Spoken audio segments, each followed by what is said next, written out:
So mga tol, magandang balita po para sa ating mga Pinoy boxing fans sapagkat may dalawa na naman po tayong kababayan na nanalo sa bansang Thailand sa kakatapos lang po ng laban nila noong May 30. Una, ito pong si Asian Boxing Federation welterweight champion na si Ador Torres na lumaban sa welterweight division. Tinalo niya via unanimous decision ang Thai fighter na si Jatsada Pitakdantay sa kanilang 6-rounder bout. Umabante na ngayon ang record ni Ador Torres sa 12 wins, 4 losses and 1 draw with 8 knockouts, habang bumagsak naman ang record ng Thai fighter sa 3 wins and 5 losses with 2 knockouts. Habang panalo naman ang Pinay na si North Goro, tinalo din niya via unanimous decision ng Thai fighter na si Punakran Karnjanawong. Nasungkit po ng Pinay dyan ang WIBA World Atomweight Belt. Samantala, sumagot na nga po si Jonas Sultan sa pinasabog ng team niya na si Juni Navarro. Nabalak nga po ng kampo ni Sultan na ipalaban siya dito kay General Casimero. Inoperan niya po si Casimero ng 1 million pesos para sa rematch nila. At kung papayag umano si Casimero, baka ganapin daw yan sa October dito sa Pinas. Wika nga po ni Sultan mga tol, palag daw siya kung si Casimero daw ang ibibigay sa kanya. Kaibigan umano niya si Casimero, pero pagdating daw sa ibabaw ng ring, gagawin lang daw niya ang trabaho niya. Dagdag pa ni Sultan mga tol, kung sakaling matuloy daw yan, paghahandaan daw niya ng gusto itong si Casimero. Alam daw kasi niyang palaging kondisyon si Casimero. Sa ngayon, wala nga din pong laban si Sultan.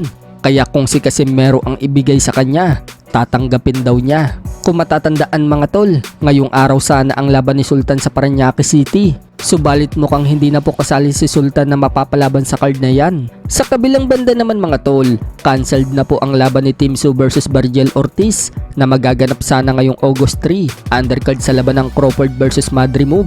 Ayon sa report ng ESPN mga tol, hindi daw pwedeng lumaban ngayon si Tim Tszyu dahil sa tinamo daw nitong biyak sa noong lumaban ito kay Sebastian Fundora nitong nakalipas na 2 buwan.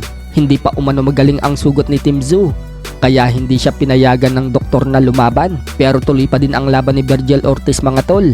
Hindi pa tukoy kung sino ang makakalaban ni Ortiz. Sa ibang banda naman mga tol, Filipino boxing legend Manny Pacquiao expected umano na lalaban sa July 28 under ng Ryzen Fighting Federation sa isang exhibition match. Wala namang binanggit mga tol kung sino ang makakalaban ni Pacquiao.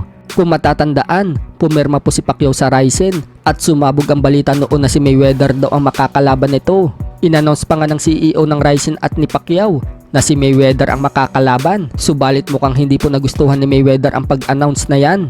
At dahil dyan, binayaran umano si Mayweather.